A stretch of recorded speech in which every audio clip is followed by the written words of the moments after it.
Today's story is Disney's Lady and the Tramp, Lady's Christmas Surprise. It's the week before Christmas, and Tramp is trying to think of a special gift to get for Lady. However, when he finds the perfect present buried in the snow, Tramp must decide what the right thing to do is.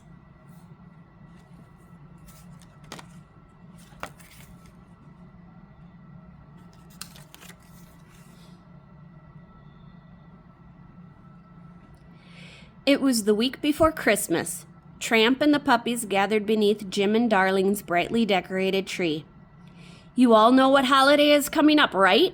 Tramp asked, his eyes twinkling. "Of course, Dad," Scamp said. He was excited. Christmas was the puppies' favorite time of year. Lots of guests stopped by to wish Jim and Darling a Merry Christmas. However, the best part of Christmas was the presents. The puppies got to help choose a special gift for each of their parents. They loved being trusted with such important surprises. "Do any of you kids know what your mother would like for Christmas?" Tramp asked. "How about a steak from Tony's restaurant?" Annette suggested. Tramp shook his head. "We can do better than that." "We need to give her something special," said Colette, "to show her how much we love her."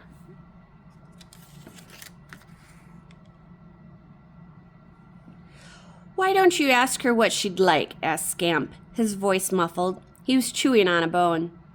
"We want to surprise her," Tramp reminded his son. He nudged him away from the presents. "That's the fun of Christmas." "Maybe we'll find something on our walk today," Annette said. Tramp thought that was a good idea. While Lady was taking a nap, he took the kids into town to look for the perfect present. The village bustled with shoppers, their carriage wheels carving deep ruts in the snowy road.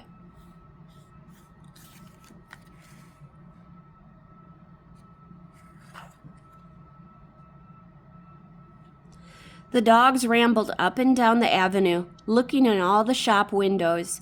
They saw jumpers, cushions, brush and comb sets, bowls and collars. But Tramp knew that none of these things were the perfect gift for Lady. He wanted to find her something special, something that she would enjoy and that no other dog would have. Tramp and the puppies kept looking into the shop windows, and they peeked at the packages that all the people were carrying. All they needed was one really good idea.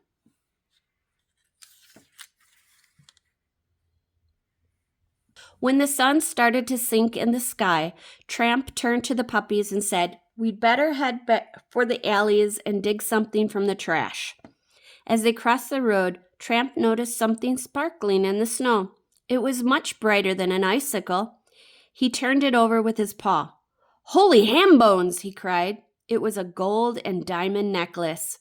"What a bunch of rocks!" exclaimed Scamp. "What a good stroke of luck!" remarked Annette. "Just the right size for Mother," added Colette. Tramp smiled and then scooped up the necklace with his mouth. They'd found the perfect gift. He knew it would look beautiful on Lady.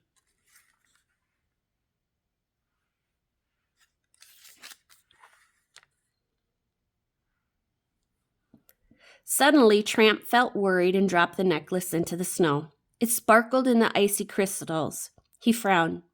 "What's the matter?" Scamp asked. "This isn't right," Tramp muttered. Then he looked at his children. "Sorry, kids, but we have to return the necklace. It's not ours to take."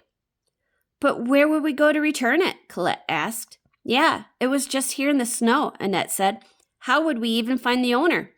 "I say finders keepers," Scamp cried.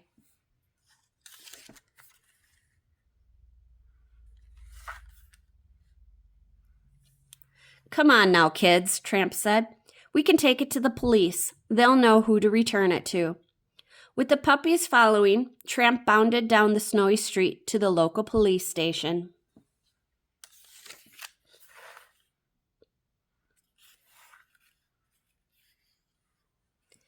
Inside, officers hurried around taking phone calls and writing reports. Tramp trotted up to the front desk, with the puppies following behind. He dropped the necklace in front of the policeman in charge. "What's this?" the officer said as he looked at the dog and then back to the necklace on the desk. He picked up the necklace and looked at the sparkling jewels. Tramp panted and wagged his tail. The puppy stood eagerly beside him. "You found it?" the officer asked. Tramp nodded. "Good dog!" he exclaimed.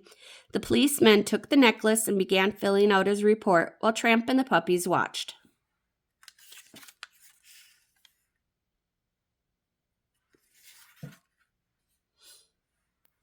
At that moment, a woman rushed into the police station. "Help!" she cried. "My necklace is gone. I'm offering a reward for its return."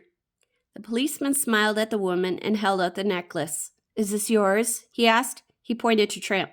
"This dog found it on the street and brought it here." The woman gasped. "Thank you," she said. She scratched Tramp behind his ear. "How can I repay you?" "Woof!" Tramp looked at the necklace. "A new collar," she said. "That's it." She took Tramp and the puppies to the shop next door. Tramp walked up to the counter and picked up a gold collar with green stones that looked just like the woman's necklace. "I'll take that one," the woman told the shopkeeper.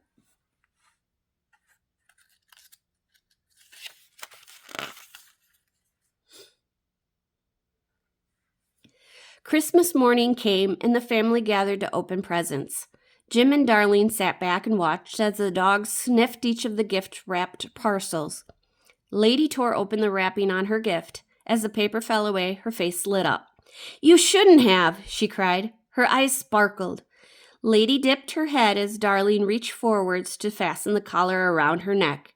As this collar snapped into place, Lady leapt to her feet and pranced around the room, hopping from paw to paw with her tail wagging. She was just like a show dog, wearing the best collar in town.